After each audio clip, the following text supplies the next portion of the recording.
Hello friends, आप सभी का स्वागत है हमारे YouTube channel knowledge exchange with learners पर। जैसा कि आप सभी को पता है कि हमारे इस यूट्यूब चैनल पर REET 2022, CTET, HTET, KVS, DSSB, HSSC, CET की संपूर्ण तैयारी कराई जाती है। इससे पहले हम अपने इस यूट्यूब चैनल पर मनोविज्ञान का सिलेबस अपलोड कर चुके हैं। अगर आपने अभी तक वो नहीं देखा है तो आप उस वीडियो को ज़रूर देखें।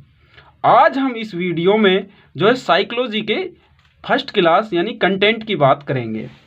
आप सब फ्रेंड्स इस चैनल को सब्सक्राइब कर लें और अपने दोस्तों को भी शेयर करें ताकि कंपटीशन एग्ज़ाम की तैयारी करने वाला हर स्टूडेंट तक ये वीडियो पहुंच जाए ताकि वो भी इस वीडियो का लाभ ले सके।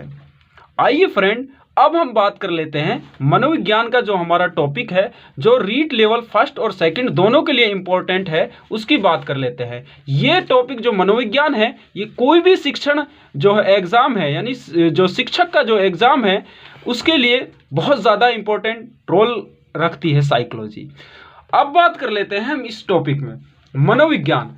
अब आपने नाम सुना होगा, एक तो होता है मनोविज्ञान, एक होता है शिक्षा मनोविज्ञान यानी एजुकेशनल साइकोलॉजी, एक होता है बाल मनोविज्ञान यानी चाइल्ड साइकोलॉजी यानी चाइल्ड डेवलपमेंट या जो है डेवलपमेंटल साइकोलॉजी, ये शिक्षा शास्त्र यानी पेडागोजी।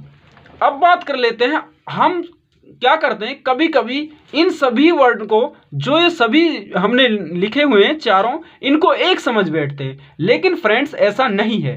ये सभी अलग अलग है, इन सभी का मतलब अलग अलग है। मनोविज्ञान एक अलग है, शिक्षा मनोविज्ञान का जो कॉन्सेप्ट है वो अलग है, बाल मनोविज्ञान अलग है, बाल विकास अलग है, विकासात्मक मनोविज्ञान अलग है और शिक्षा शास्त्र अलग है। आज हम इन चारों के बारे में डिटेल से स्टडी करेंगे कि मनोविज्ञान क्या है, शिक्षा मनोविज्ञान क्या है, बाल मनोविज्ञान क्या है, इन सभी के बारे में आज हम डिस्कस करेंगे। इसके बाद आज के बाद आप इनको एक नहीं मानेंगे। ये सभी देखते हैं कैसे। देखिए, सबसे पहले बात कर लेते हैं मनोविज्ञान की। किसकी बात कर लेते हैं? मनोविज्ञान की। मनोविज्ञान जो है, इसका जो क्षेत्र है वो व्यापक है। व्यापक का मतलब है बहुत बड़ा क्षेत्र है मनोविज्ञान का। इसमें होता क्या है, करते क्या है, हम व्यवहार व अनुभूतियों का अध्ययन करते हैं। मतलब व्यवहार यानी बिहेवियर, अनुभूतियों का मतलब होता है फीलिंग्स जो हमारी होती है, उनके बारे में हम जो स्टडी करते हैं वो मनोविज्ञान में करते हैं। अब ये जो व्यवहार और जो फीलिंग्स होती हैं वे किन किन में पाई जाती हैं? व्यवहार यानी आदमी जो हमारी क्रिया के द्वारा दिखाई देता है वो व्यवहार है, और फीलिंग्स जो है वो हमारे अंदर से होती हैं, जो संवेग के रूप में बाहर निकलती हैं। मूल प्रवृत्ति है, वो मूल प्रवृत्ति, हर मूल प्रवृत्ति से एक संवेग जुड़ा होता है।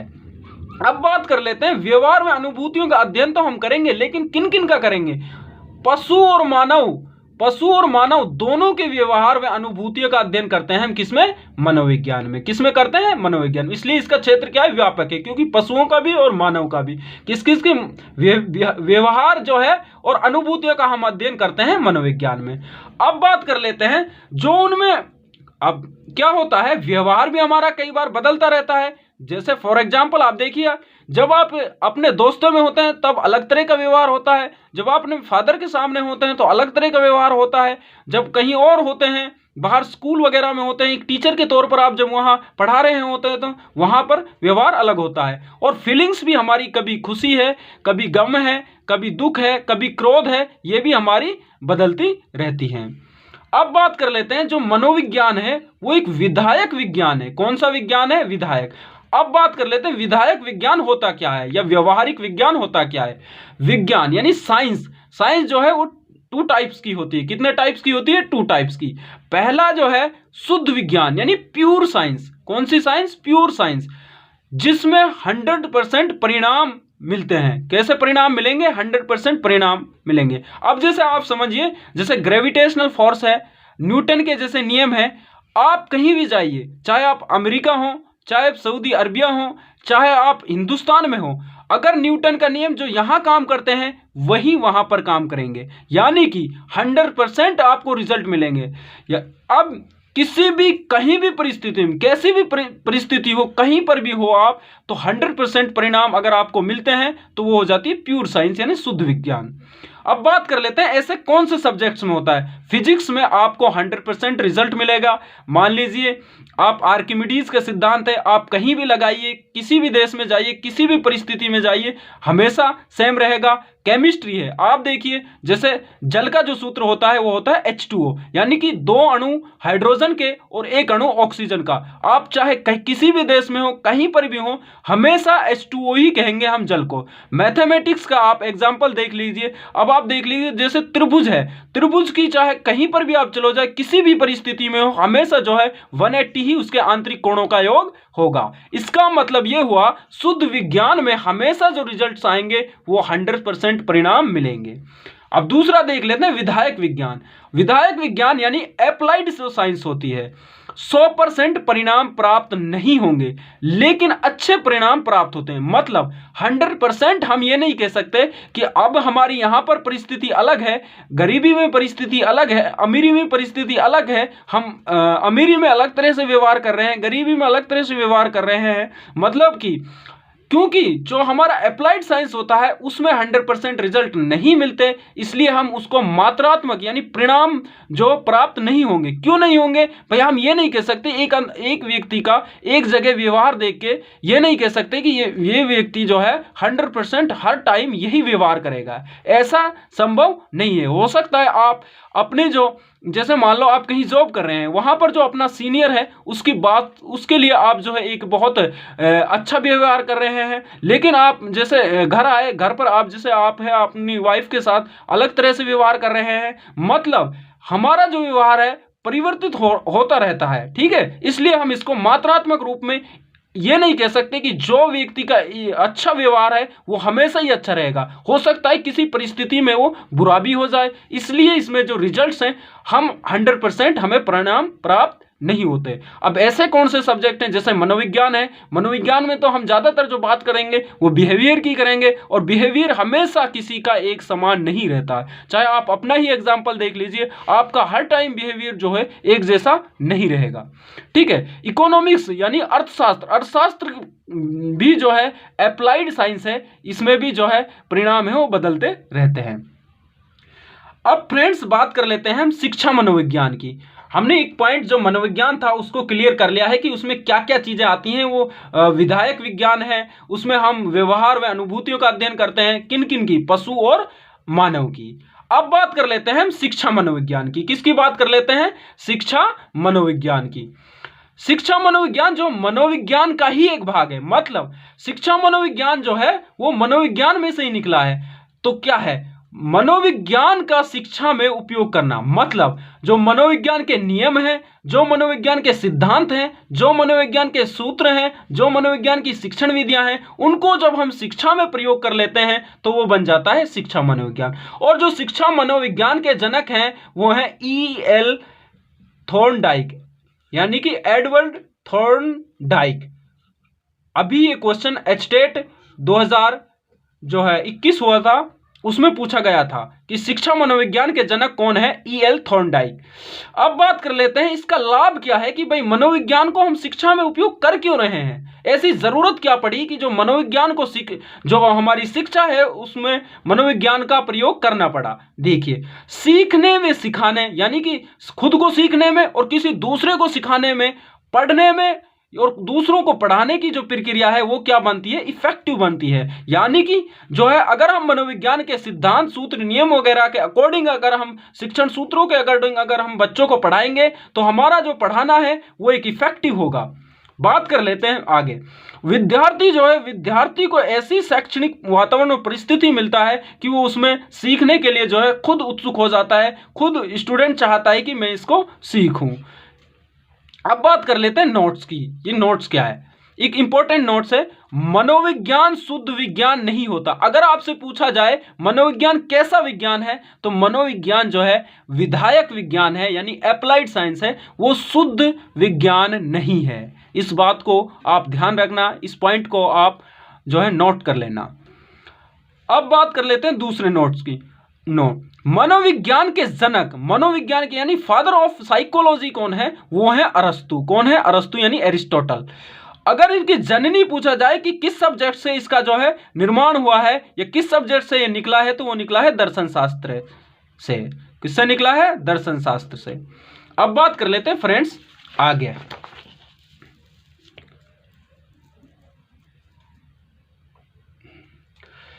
बाल मनोविज्ञान यानी कि बाल मनोविज्ञान की बात करेंगे, बाल विकास की बात करेंगे, विकासात्मक जो मनोविज्ञान है उसकी भी हम बात करेंगे। इन तीनों में डिफरेंस देखेंगे कि कभी हम बाल मनोविज्ञान कहते हैं, कभी हम बाल विकास कहते हैं, कभी विकासात्मक मनोविज्ञान कहते हैं। अब फ्रेंड्स बात कर लेते हैं एक एक की। बाल मनोविज्ञान क्या है? जब हम गर्भावस्था से बाल्यावस्था तक का अध्ययन करें, केवल और केवल गर्भावस्था से लेकर बाल्यावस्था तक। अब गर्भावस्था क्या है?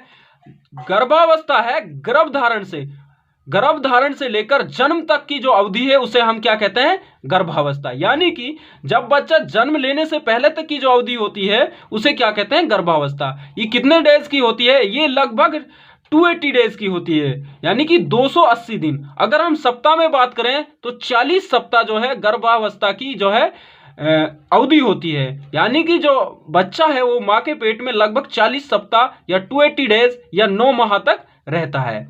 ये जो कॉन्सेप्ट था, जो बाल मनोविज्ञान का जो कॉन्सेप्ट था, ये 1930 से पहले जो है हम बाल मनोविज्ञान को जानते थे, बाल मनोविज्ञान के नाम से इसको जानते थे।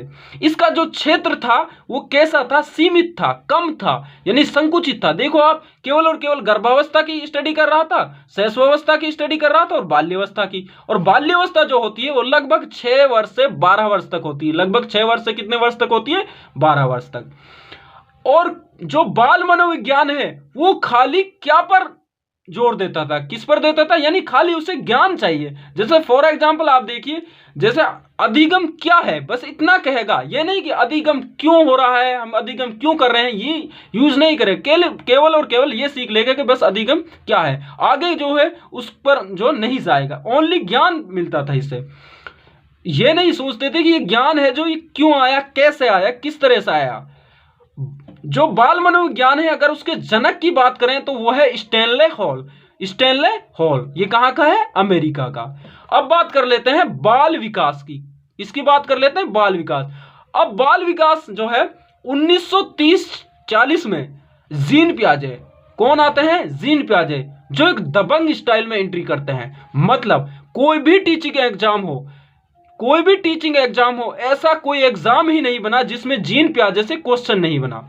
ठीक है जी, ये 1930-40 में आते हैं। और बाल्यावस्था में परिवर्तन क्यों हो रहा है, ये सोचते हैं कि यार ये बाल्यावस्था में जो ये चेंजेस हो रहे हैं हो क्यों रहे हैं। अब ये क्यों पर बात करेंगे, किस पर बात करेंगे, क्यों पर। बाल मनोविज्ञान किस पर बात कर रहा था? केवल और केवल क्या पर बात कर रहा था? ये करेगा क्यों पर। भाई क्यों हो रहे हैं चेंजेस। क्षेत्र जो है इसका कैसा है? व्यापक क्षेत्र है, यानी कि इसका क्षेत्र जो है कैसा हो गया है? बड़ा क्षेत्र हो गया। जबकि बाल मनोविज्ञान का क्षेत्र कैसा था? सीमित था। अब देखिए, गर्भावस्था से लेकर किशोरावस्था तक, वो केवल कहां तक था? गर्भावस्था से बाल्यावस्था तक था। लेकिन गर्भावस्था से अब कहां तक हो गया है बाल विकास का क्षेत्र? किशोरावस्था तक। किशोरावस्था जो होती है लगभग 12-13 से यानी कि 18-19 वर्ष तक होती है। अगर 12 से बात करें तो 18, 13 से बात करें तो 19। ये जो है क्यों पर बल देता है? भाई चेंजेस हुए क्यों? ये तो केवल दे रहा था चेंजेस हो रहे हैं, क्या चेंजेस हो रहे हैं, बस इस पर ध्यान दे रहा था। लेकिन ये इस पर भी बात करेंगे कि भाई चेंजेस हो तो रहे हैं, लेकिन ये चेंजेस हुए क्यों, इस बात पर बात करेगा। अब बात कर लेते हैं विकासात्मक मनोविज्ञान।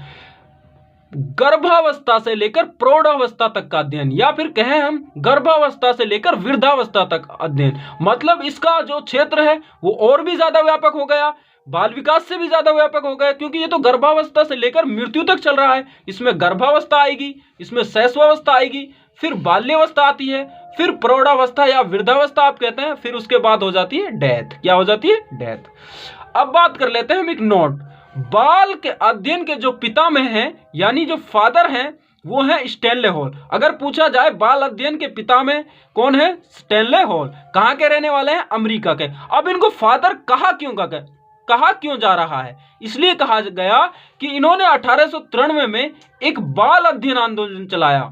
कौन क्या चलाया? बाल अध्ययन आंदोलन। क्या चलाया? बाल अध्ययन आंदोलन चलाया, जो कि 19वीं सदी में चलाया। और इन्होंने 2 संस्थाएं भी जो है, संस्थाओं की क्या की स्थापना। एक संस्था थी चाइल्ड वेलफेयर ऑर्गेनाइजेशन और दूसरी जो संस्था थी चाइल्ड स्टडी सोसाइटी। अब इन्होंने बच्चों पर ज्यादा काम किया, इसलिए इनको बाल अध्ययन का पितामह कहा जाता है। अब बात कर लेते हैं हम शिक्षा शास्त्र यानी पेडागोजी। अब पेडागोजी में क्या क्या चीजें आती हैं? पेडागोजी में आती है एक्ट ऑफ टीचिंग, मतलब टीचिंग को किस तरीके से कराया जाए, यानी शिक्षण विधियां कौन कौन सी उसमें यूज की जाए। आर्ट ऑफ टीचिंग यानी टीचिंग जो है उसको किस कला से, किस सिद्धांतों से, किस शिक्षण सूत्रों से कराया जाए। टीचिंग स्ट्रेटजी, मतलब टीचिंग यानी टीचिंग कराने से पहले किस तरह की स्ट्रेटजी यानी व्यूह रचना बनाई जाए, इस बारे में भी हम जो है शिक्षा शास्त्र में स्टडी कर लेते हैं। अब फ्रेंड्स कुछ देख लेते हैं इंपॉर्टेंट पॉइंट। नोट, भारत में बाल विकास अध्ययन की जो शुरुआत है वो 1930 से मानी जाती है। अब बात कर लेते हैं भारत में कब बाल अध्ययन की जो शुरुआत है वो कब हुई थी? 1930 से। क्वेश्चन पूछा जा सकता है क्योंकि हम किस कंट्री में एग्जाम दे रहे हैं? भारत में, इसलिए तो भारत से रिलेटेड ये फैक्ट पूछा जा सकता है। साइकोलॉजी शब्द का सर्वप्रथम प्रयोग, अगर पूछा जाए सर्वप्रथम प्रयोग किस मनोवैज्ञानिक ने किया, तो वह किया था रूडोल्फ गोएकले ने। किसने किया था? साइकोलॉजी जो शब्द है वो दिया था रूडोल्फ गोएकले ने। अब किस बुक में दिया था? उनकी एक बुक थी साइकोलॉजिया। कौन सी बुक थी? साइकोलॉजिया। और कब दिया था? 1590 में। कब दिया था? 1590 में। अब बात कर लेते हैं पेस्टालोजी ने बाल विकास का सर्वप्रथम वैज्ञानिक विवरण। अगर बात करें बालक का जो विकास है वो वैज्ञानिक जो किस तरह से हो रहा है उस पर वैज्ञानिक विवरण जो दिया वो दिया था पेस्टालोजी ने। किसने दिया था? पेस्टालोजी ने। और किस पर दिया था? अपने ही 3.5 वर्षीय बालक पर। अपना खुद का जो बालक था उस पर, वो कितने वर्ष का था? 3.5 वर्ष का था। उस पर अध्ययन करने उन्होंने वैज्ञानिक विवरण प्रस्तुत किया। अब एक और बात कर लेते हैं, जो संज्ञानात्मक जो विकास है यानी कॉग्निटिव डेवलपमेंट है उसको जो है 1952 में जीन पियाजे ने, इसलिए ही जीन पियाजे को संज्ञानात्मक जो मनोविज्ञान है उसका जनक भी कहा जाता है। इनका बहुत ही फेमस एक जो है सिद्धांत है, जो वो सिद्धांत है इनका कॉग्निटिव डेवलपमेंट वाला। और आशा है आपको हमारी ये वीडियो पसंद आई होगी। अगर आपको हमारी ये वीडियो पसंद आई है तो लाइक करें, शेयर करें और कमेंट करें, और आपको ये वीडियो डलते ही आपको नोटिफिकेशन मिल जाए, इसलिए आप बेल आइकन को ऑन कर लें और कमेंट में अपना कीमती सुझाव जरूर दें। मिलते हैं नेक्स्ट वीडियो में, तब तक के लिए आप बने रहिए इस चैनल पर और बाकी वीडियोस को भी देखते रहिए। और दोस्तों, आप अपने दोस्तों में शेयर करते रहिए, क्योंकि आप ही इस चैनल की ताकत है। आप ही अगर इस चैनल को शेयर करेंगे तो ये चैनल आगे बढ़ेगा और आपको अच्छा कंटेंट, और आगे अगर ये चैनल आगे बढ़ेगा तो आपको लाइव वीडियोस के माध्यम से ब्लैक बोर्ड पर भी आपको क्लासेस लगा दी जाएंगी कुछ ही दिनों में। इसलिए आप इस चैनल को शेयर करते रहिए और इसको सब्सक्राइब करवाते रहिए। शुक्रिया।